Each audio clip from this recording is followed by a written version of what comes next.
The search for gold in the Brisbane River catchment started quite early. Already in the 1850s there were expeditions sent upriver to prospect in the branches of the river, and particularly Cooyar Creek, where there had been some reports. People kept bringing back these things, pieces of quartz with little grains of gold embedded in them. And those expeditions, they found gold, quite widespread as well, but not in paying quantities. So the concentrations were very low. 10 years later, 1866, there was finally a rumour of a payable gold field having been discovered about 7 miles from Nanango on Cooyar Creek.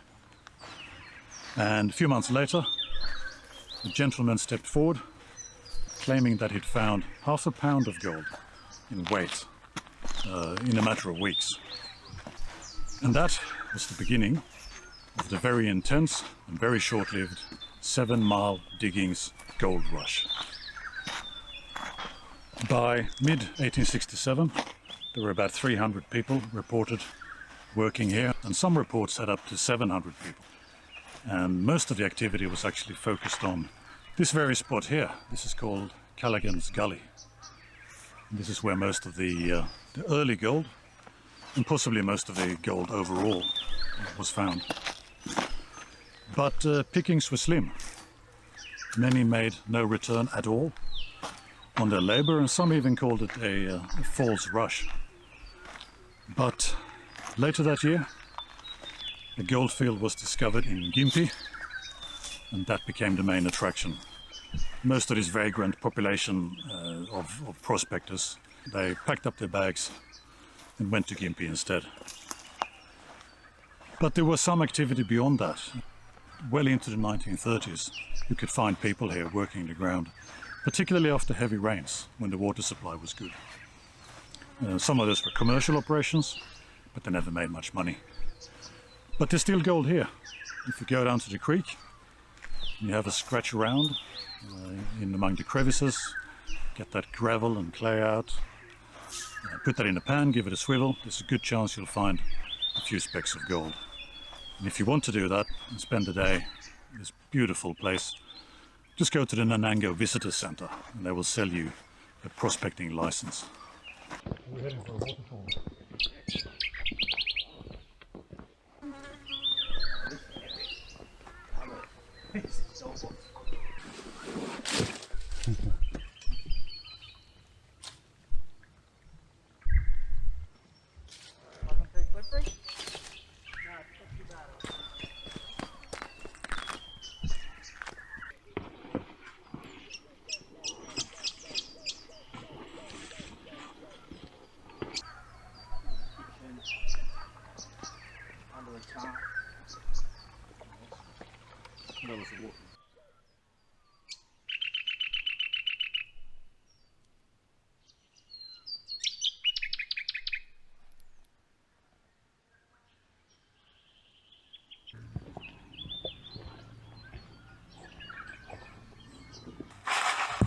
So we're walking along Yarraman Creek as it is at this stage, that feeds into Cooyar Creek, and we've stumbled across Bernie here who's panning for some gold. Have you had any luck, Bernie? No, not yet. I found a couple of small garnets, but no luck yet. So what's the process of panning for gold? So I'm a bit of an amateur, but from what I understand from watching a few YouTube channels, the first process is to stratify. So you get your material in your pan, you shake it, and that gets all the big stuff on top. So you can pick that out and throw it away. Because what you want to do is get the heavy stuff on the bottom, but there's no point having it heavy if it's just heavy because it's big. You want it heavy because it's dense. And that's what gold and gemstones are. And what made you pick this spot here? Well, this spot here, this is the first spot where I could actually see the way the river flows because of all the debris on the trees. Yep. And because of that, you can then choose spots behind rocks where the gold will collect. Oh yeah, in the eddy currents and those sorts of things. Yeah, yep. Yeah, fantastic. And this is probably one of the first spots that actually had a bit of water in it for you too. Yeah, there's a lot of still water upstream. Yes. But, yeah, this is the best spot I could get to actually pan. Yeah, fantastic. From my understanding, the only gold that's been found is flower gold, as it tends to come out of the plutonic intrusions in the land. There's no one's ever found a real big quartz vein or anything like that that holds nuggets. Yeah, well, hopefully I'll find something while you're here, but I wouldn't hold my hopes up high. Oh, mate, it's a good excuse to get out, isn't it? Yep, that's it. That's exactly right. Yeah. I reckon we would be anchored at the a Queensland beaver dam. So obviously this is all debris from upstream that's washed against this big old tree, and that's massive. Like for scale, I'm 170 odd centimetres, whatever that works out, and 3 times you. yeah, easy. Yeah. So I would be drowning in water right now if this was flowing. This is amazing. You just like the same morning in the walk on the text and said, no, you can't come through. For your own safety, you did say. Yeah. Oh, I should have got some jerky out there. I had my baby. Also,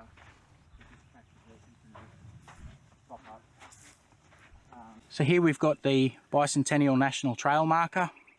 Now this trail starts in Cooktown in far north Queensland and finishes in Hillsvale, Victoria. It's 5,330 kilometres in length and open to foot traffic only. It does follow old coach roads and stockman's trails, which are all closed to vehicular traffic, but it takes you through some of the remotest and inaccessible areas along the east coast. We've only been on it for about 1 kilometre, and we'll then turn off down a little bit further and continue down the creek itself.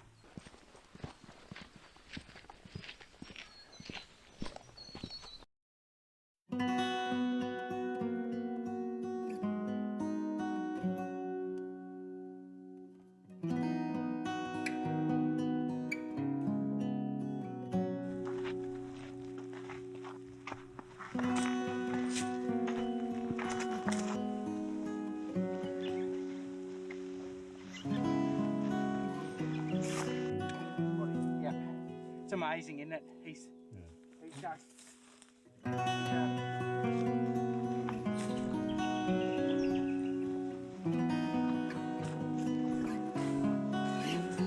So we've been told that we can't follow the creek any further from here, that it's sheer cliff face. The alternative is Goat Mountain. Now, I don't like altitude unless it's in my favour, so I don't know. We'll see. See if we can try and pick a line and contour above the cliff face without having to go all the way over the top, I think. But either way, we've got to get to the other side. It's a 200-metre climb, I reckon.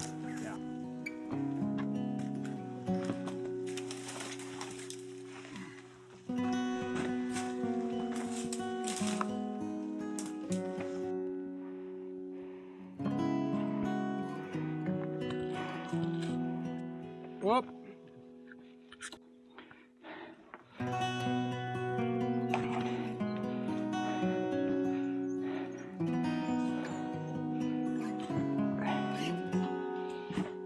Whatever you do, Luke, don't touch the rock above you.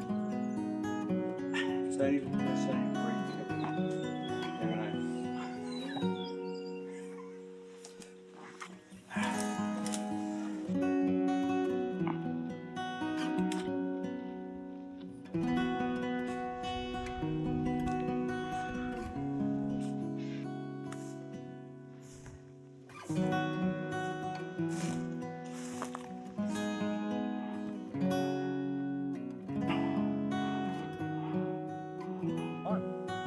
Yeah. Got the pulse up. Maybe we should go back down and do it again.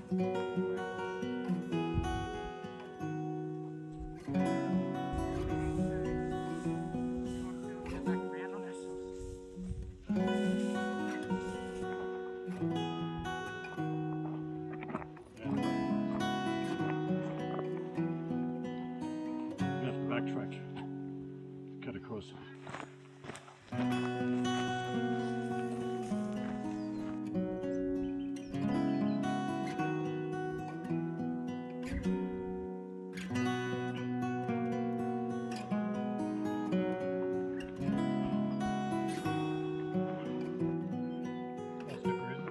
pretty good.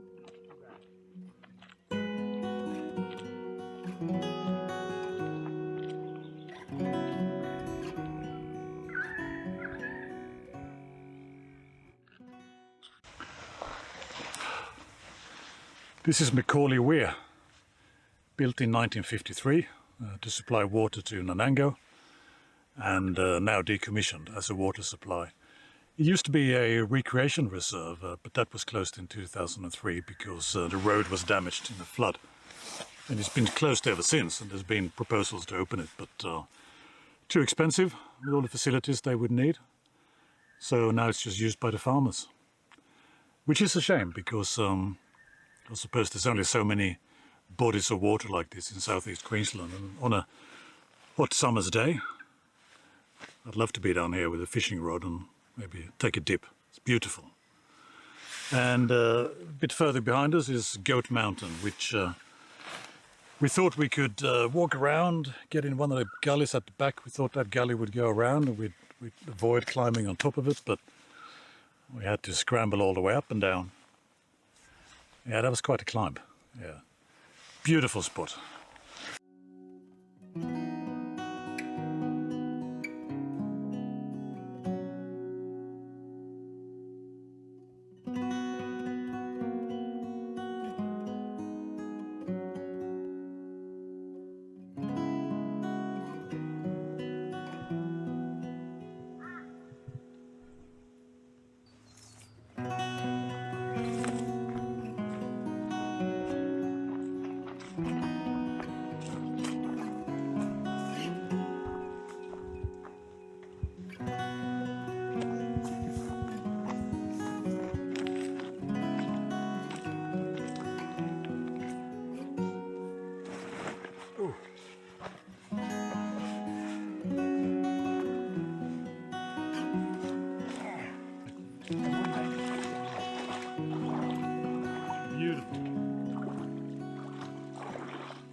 Like they're just so powerful and responsive, and you can actually simmer with them.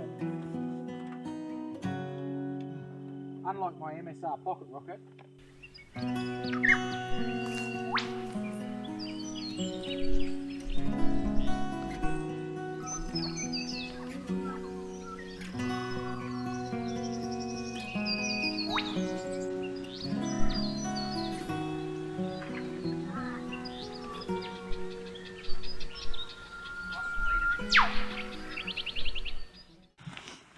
Morning, Luke.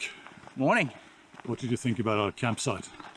It was fantastic, right by the creek, sheer cliffs on the backside basically, just absolutely beautiful. Yeah. And special thanks to the Stretton family for their hospitality. Absolutely.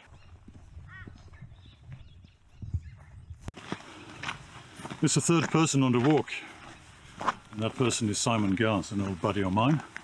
Hey Magnus, how you going? I'm good.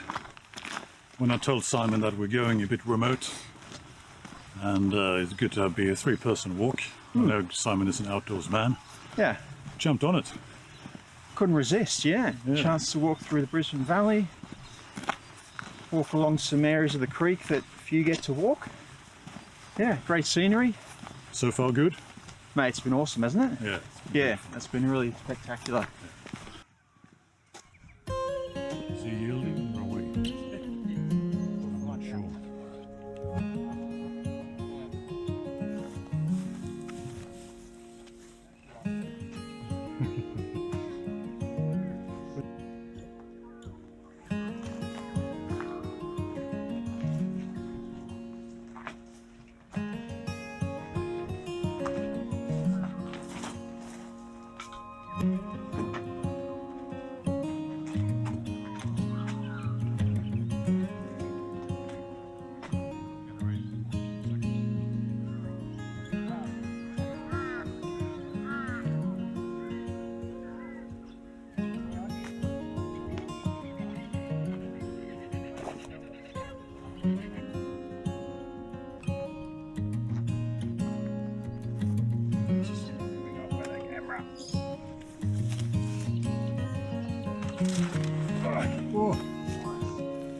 made it. done.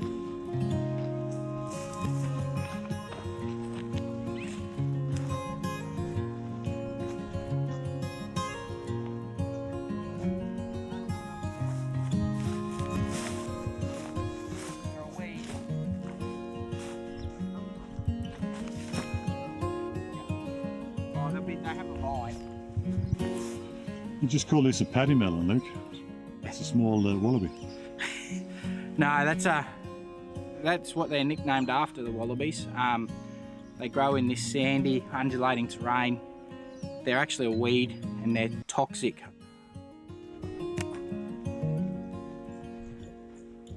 Yeah, I meant actually just.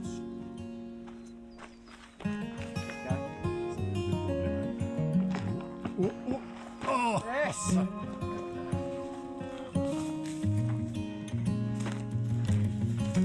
Not a bad spot for Smoko. Not a bad spot for anything.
Couple of Brahman you're looking at.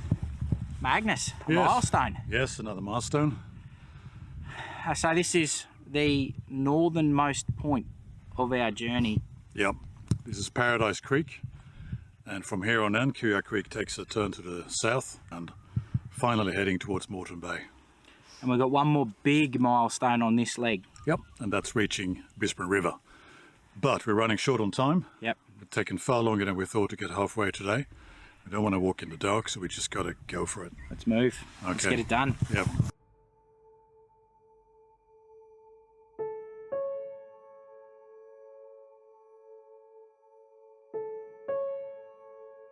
Final stand. All right. It's really funny. And then they're all...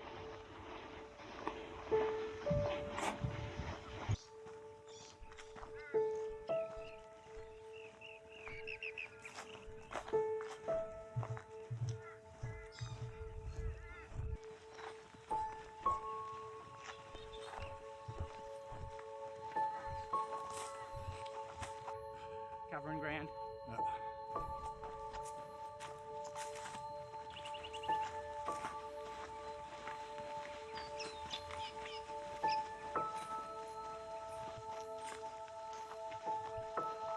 I think I need a stone wood this afternoon.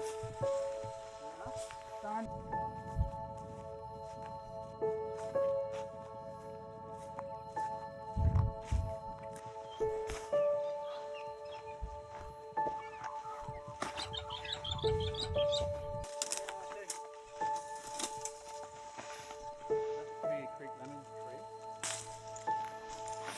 Oh man, that smells good.